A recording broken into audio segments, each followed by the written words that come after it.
Bienvenidos a Financiero News. En los próximos 30 minutos usted recibirá la mejor información sobre economía, finanzas, negocios e inversiones para que pueda tomar buenas decisiones. Para iniciar, damos paso a nuestros principales titulares. Riesgo país puede impactar positivamente la economía de Panamá y de los ciudadanos. En marítimo y logística, China incrementa inspecciones a buques panameños. Y en la entrevista, Carlos Salazar nos habla sobre la importancia de la evidencia al momento de analizar el tema minero. Todas estas informaciones y más en breve en su informativo Financiero News. Iniciamos en nuestro análisis económico. Mike Magallón nos explica lo que representa el riesgo país para Panamá en función a los últimos cambios ocurridos en los mercados de emisión internacional. Mike, bienvenido a Financiero News. Gracias, Orlando. En el día de hoy vamos a hablar de un tema de actualidad que es el riesgo país de Panamá, que en las últimas meses ha ido bajando. Pero primero tratamos de explicar qué es el riesgo país. Y es el riesgo adicional que tiene un país a lo que los mercados internacionales llaman los países menos riesgosos, digamos que Estados Unidos. ¿Okay?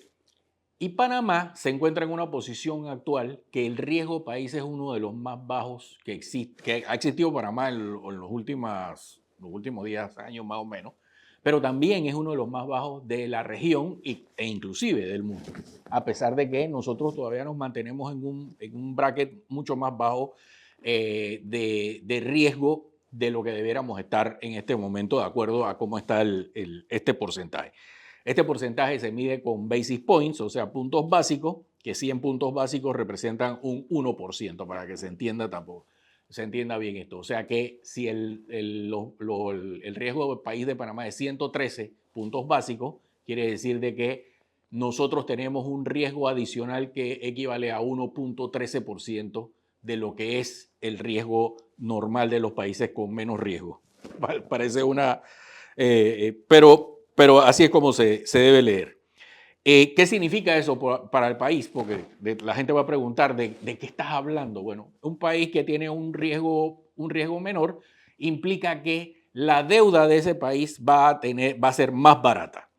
Al ser una deuda más barata,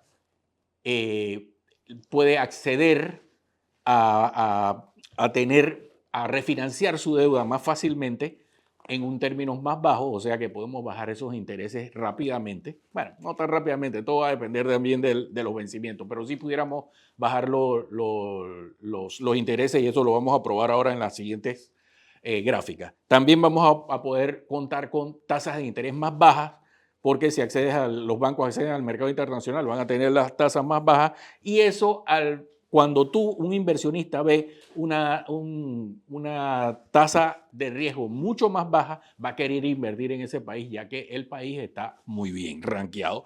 Eso implica que debe entrar más dinero al país. Si entra más dinero, entran más inversiones. Si entran más inversiones, hay más empleo. Si entra más empleo, hay más salarios, más riqueza y después empieza la rueda con más demanda. ¿Cómo ha evolucionado ese riesgo país? Nosotros desde que agarramos desde el 2010 hemos venido bajando, tenemos un riesgo muy pequeño, se nos subió a raíz del COVID, que llegamos a tener un pico de casi 300 puntos básicos en el 2024 y desde 2024 con el nuevo gobierno se ha venido trabajando para bajar ese riesgo a 113, que es lo que tenemos ahora, y probablemente se va a mantener entre esa banda de 110 a 100 en los próximos años. Eso también tiene mucho que ver con la evolución del Producto Interno Bruto, cómo crece el Producto Interno Bruto y cómo crece la deuda. Y contrario a lo que dice la gente, nosotros hemos tenido momentos en nuestra historia que la deuda ha sido mayor que el PIB. O sea que hemos estado arriba del 100% en deuda, cosa que se vino trabajando a través del tiempo y logramos bajarla en el 96, todavía estábamos arriba del 80%. La logramos bajar radicalmente con el quinquenio de Martín Torrijos, que la llegamos a poner en 40%, se mantuvo abajo del 40% durante Martinelli y algo de Varela, y después con Nito Cortizo sí empezó a subir esto a niveles que la gente se está asustando, el 60%, pero que son niveles más bajos de lo que teníamos anteriormente con los militares, para que tengan más claro esto. Luego tenemos una gráfica donde estamos viendo cómo ha evolucionado el saldo de la deuda, el pago de los intereses, la tasa promedio que hemos venido pagando y adicional el riesgo país con el contexto que ha venido pasando adicionalmente. Y luego la gráfica que les quería mostrar era una que habla de la tasa promedio de la deuda versus el riesgo país, que no necesariamente cuando baja el riesgo baja inmediatamente la tasa, porque los vencimientos tienen mucho que ver, así que pero sí vamos a poder lograr que si mantenemos esa tasa y así como vayan pasando los vencimientos, vamos a encontrar mejores tasas de interés para poder bajar los intereses.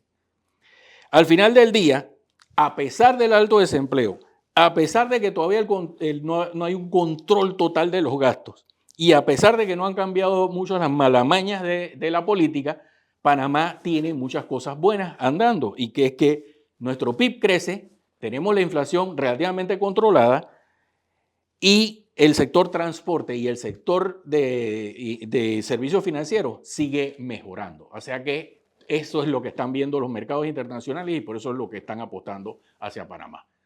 Espero que esto les haya gustado y nos vemos en la próxima. Seguimos contigo, Orlando. Ahora les presentamos la cifra de la semana. La cifra de la semana es 1.054 millones de dólares, el total de los bonos emitidos por Generadora Gatún en los mercados internacionales. La emisión tiene un plazo de 18 años y una tasa de 6,8% de interés. La operación se convirtió en la más grande del sector energético privado de Centroamérica en los últimos 5 años. Con la cifra de la semana, vamos a nuestra primera pausa comercial. Los riesgos no avisan, pero los profesionales preparados sí marcan la diferencia. Fraude, pérdidas financieras, ciberataques, fallas operativas. ¿Tu empresa está lista? En MeThinkers, te preparamos para anticiparte. Por ello te invitamos a participar del programa intensivo en diseño y gestión de matrices de riesgos. Aprende a identificar, evaluar y controlar riesgos reales. Metodología práctica. Casos reales. Enfoque en cumplimiento, finanzas, operaciones y tecnología. No improvises. Conviértete en el profesional que las empresas necesitan hoy. Para más información escribe a info@methinkers.com o llama al 394-6342. MeThinkers. Transformamos conocimiento en decisiones estratégicas. Ahora en nuestro segmento de finanzas personales, Simón Navarro nos dice cómo sacarle rentabilidad a las plataformas digitales de transporte. Simón, bienvenido a Financiero News. Muchísimas gracias, Orlando y televidentes. En el día de hoy vamos a hablar de un tema que está en la palestra pública y es la forma de generar ingresos por medio de plataformas digitales de transporte. Y vamos a hacer un análisis crítico financiero para los conductores que en estos momentos han optado por buscar una fuente de ingresos como lo que son las plataformas digitales. Bien, hay que ver algo bien importante al momento de poder establecer este tipo de estrategia de un ingreso adicional, sino que son los costos operativos bases y cómo podemos rentabilizar lo que vamos a hacer nosotros con los viajes. Lo primero que hay que tener claro es que lo que vas a gastar de gasolina. ¿Cuánto está el litro de gasolina actualmente? Vamos a poner un ejemplo. El litro de gasolina actualmente está en 1,27. El rendimiento estimado por un carro sedán aproximadamente de 12 kilómetros por litro y las llantas del carro aproximadamente una en oferta, por ejemplo, pueden estar las 4 llantas en $192 por cada 50.000 kilómetros. Entonces, el mantenimiento también se incluye dentro de estos costos.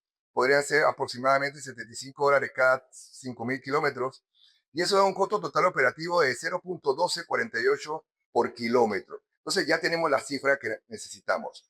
Después de ahí vamos a buscar viajes rentables. ¿Qué viajes rentables pueden ser? Pueden ser viajes medianos y largos. Rutas con poco tráfico que uno puede establecer en base a la hora que estemos nosotros trabajando. Tarifas dinámicas que muchas de estas plataformas utilizan para rentabilizar un costo más alto. Y también aeropuertos y zonas comerciales que te dan también mayor rentabilidad por kilómetro. De ahí entonces podemos buscar otros temas que son las áreas de alta demanda que también están establecidas en esas plataformas. Y también tenemos que ver algo que es importante, los viajes menos rentables. ¿Y cuáles son?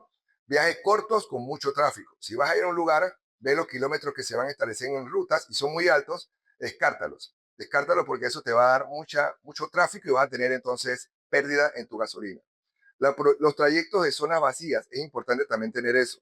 Zonas que sean un poquito peligrosas, no entrar por esas zonas que sean zonas rojas, como le llaman, ¿no?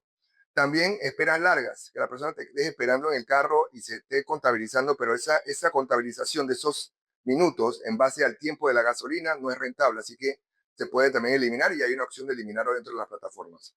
También los kilómetros sin pasajeros. Si estás dando vueltas por la ciudad, dando vueltas en el carro sin pasajeros, es recomendable mejor que te estaciones, esperes en un lugar que se active tu viaje y puedas entonces ir al viaje donde tú quieres. Ejemplo de rentabilidad.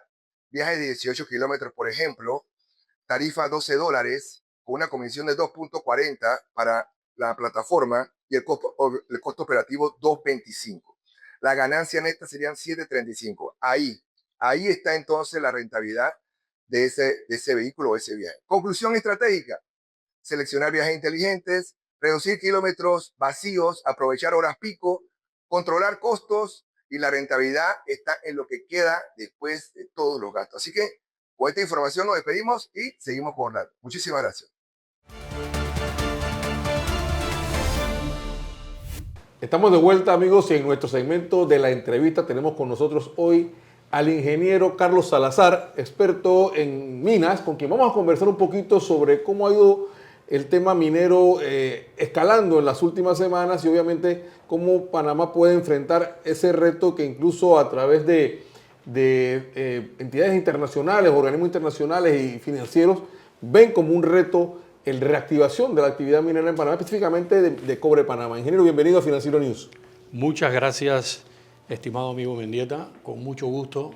En Panamá se está dando un cambio muy importante, sobre todo en la opinión pública. Y esto tiene varias causas.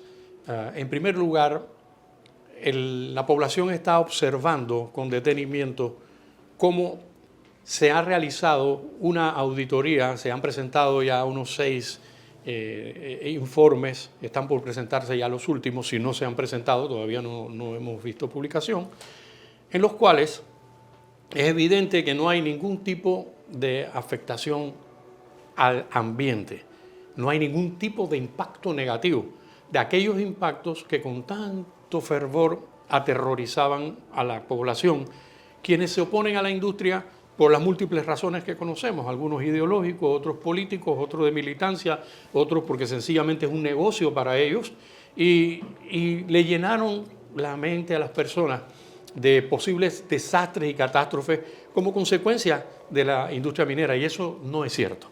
Alguna vez pudo haber sido a finales del XIX, principios del siglo XX, mediados del siglo XX. Hoy en día la tecnología que se aplica, y especialmente la tecnología aplicada en el proyecto Cobre Panamá, es de punta, es lo primero que hay en el mundo más limpio y más respetuoso con el entorno.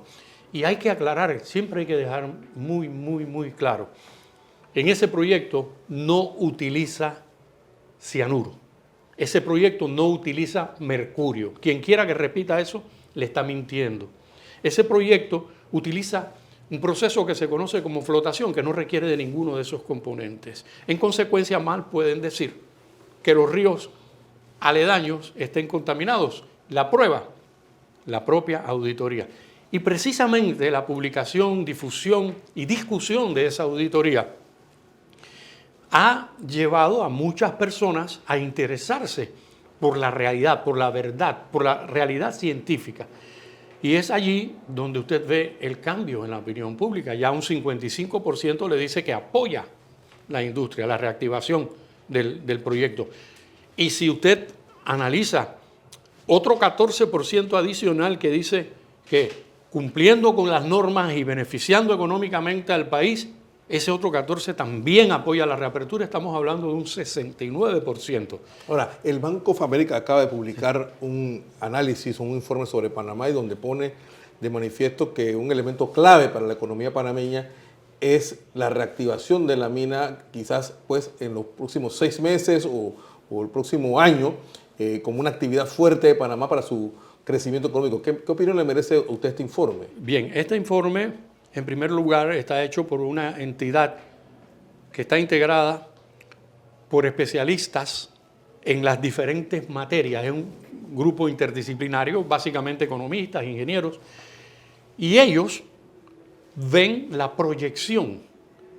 Y la proyección para Panamá, y no, yo no diría que a 6 meses ni a 1 año, yo creo que eso debe pasar lo más pronto posible. Ahora, esa es una decisión que debe tomar el gobierno panameño, que es el tutor, el que maneja la red pública, ¿no? Conduce las riendas de todas las actividades económicas del Estado panameño.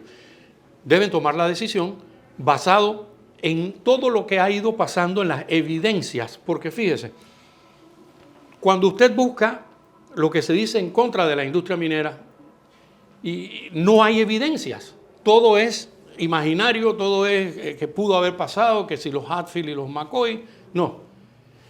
Cuando usted ve las auditorías, usted ve evidencia, usted ve que el agua no está contaminada, usted ve que el aire no está contaminado, el suelo, el subsuelo no están contaminados, las aguas subterráneas no están contaminadas. Paralelo a eso, usted ve que en la ciudad de Panamá estamos hasta aquí de contaminación en todos los ríos y quebradas, la bahía. ¡Qué desastre! Llevamos 25 años tratando de limpiar esa enorme letrina, la más grande de América, que es la bahía de Panamá, y todavía no hemos podido limpiarla. Y no hay una sola mina en este sector.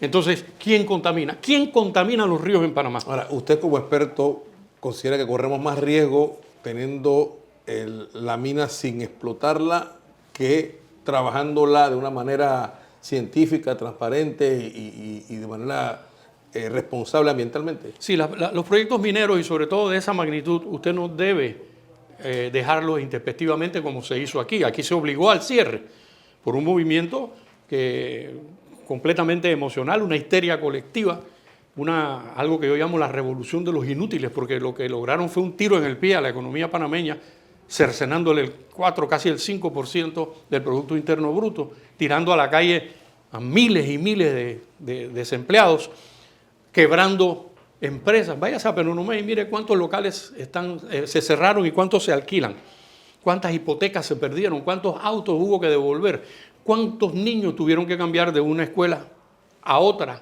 porque no se podía pagar la anterior. Cuando usted ve eso, la rueda de la economía, usted se da cuenta cómo impacta. Eso es paralelo, igual como la gente que dice, a mí el canal no me da nada. El canal le da mucho a todos los panameños, directa e indirectamente. Asimismo es la industria minera, porque las empresas de seguros, las empresas de abogados, las empresas de contadores, los supermercados, los talleres de herrería, los talleres de plomería, soldadura, lo que usted quiera, de una forma u otra se ven impactados. La generación de empleo, la generación de riqueza. La gente dice, ¿a dónde está el chenchen? Bien, para repartir chenchen, primero hay que generar el chenchen. Pero el chenchen no se genera por alquimia. El chenchen se genera trabajando, produciendo, explotando todas nuestras ventajas comparativas.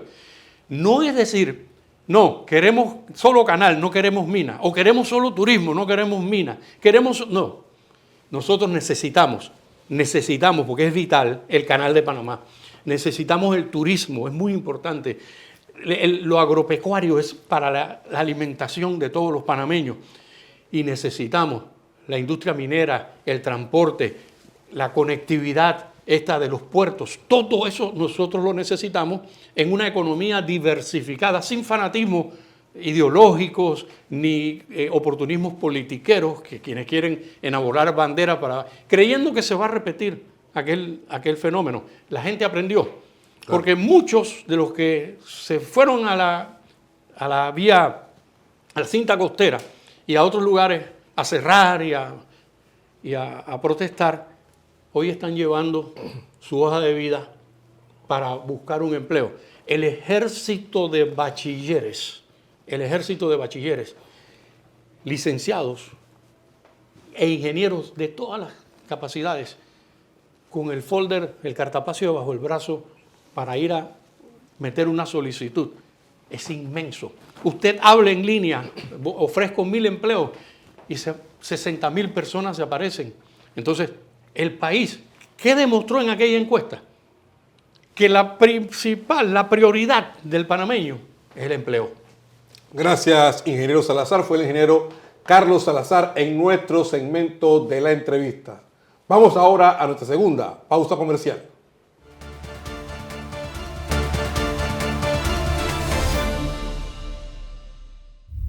La industria global de tecnología financiera está dejando atrás su fase de expansión acelerada para entrar en una etapa más madura, en la que el crecimiento comienza a medirse cada vez más por la rentabilidad, la escala y la sostenibilidad de los modelos de negocio, según el análisis de The Next Age of FinTech de McKinsey & Company. El sector alcanzó ingresos cercanos a los $650.000 millones en 2025, con un crecimiento anual de alrededor 21%, muy por encima del 6% registrado por la banca tradicional. Sin embargo, su participación sigue siendo relativamente baja, cerca del 4% del total del sistema financiero, lo que evidencia que aún se encuentra en una fase temprana de desarrollo. A diferencia de años anteriores, marcados por una fuerte inversión y expansión sin foco claro en rentabilidad, el nuevo ciclo está definido por una mayor disciplina financiera. Las fintech están priorizando eficiencia operativa, diversificación de ingresos y modelos más resilientes, en un entorno donde el capital es más selectivo. El informe identifica un cambio relevante en la relación con la regulación. Cada vez más fintech buscan licencias bancarias, no solo para cumplir con exigencias regulatorias, sino como una estrategia para acceder a financiamiento más competitivo, fortalecer la confianza del cliente y ampliar su alcance. A esto se suma el crecimiento de las fintech horizontales, que en lugar de competir directamente con los bancos, desarrollan soluciones tecnológicas para modernizar sus operaciones. Este segmento ya representa cerca del 13% de los ingresos del sector y muestra un crecimiento más acelerado que otros modelos. La inteligencia artificial emerge como el principal motor de esta transformación. Su adopción está permitiendo reducir drásticamente los tiempos de desarrollo de productos, optimizar costos y mejorar la personalización de servicios, ampliando al mismo tiempo el acceso a segmentos tradicionalmente excluidos del sistema financiero. En paralelo, los activos digitales, incluyendo stablecoins y depósitos tokenizados, comienzan a consolidarse como una infraestructura con potencial para transformar los pagos globales, especialmente en transacciones transfronterizas, al ofrecer mayor velocidad y menores costos. Avanzamos y en nuestro segmento de logística y marítimo, China multiplica inspecciones a buques panameños en medio de tensión geopolítica. Aquí los detalles. China incrementó drásticamente las inspecciones y detenciones de buques con bandera panameña, alcanzando 136 embarcaciones detenidas en abril, una cifra 6.4 veces superior al promedio mensual registrado en 2025, en medio de crecientes tensiones geopolíticas vinculadas al Canal de Panamá y la disputa de influencia entre Estados Unidos y China en América Latina.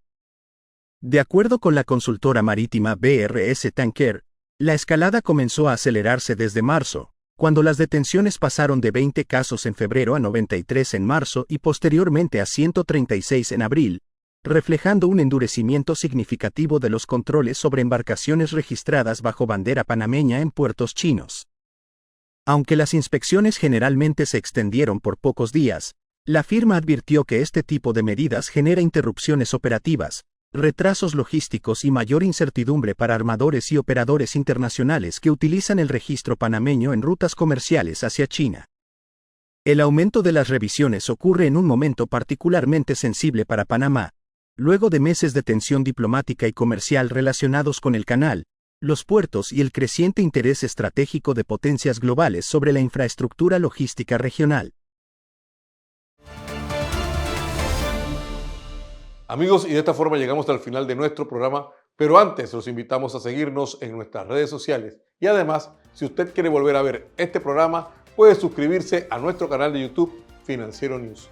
Les invitamos a una próxima edición con la mejor información en economía, finanzas, negocios e inversión para que usted pueda tomar buenas decisiones. Hasta pronto.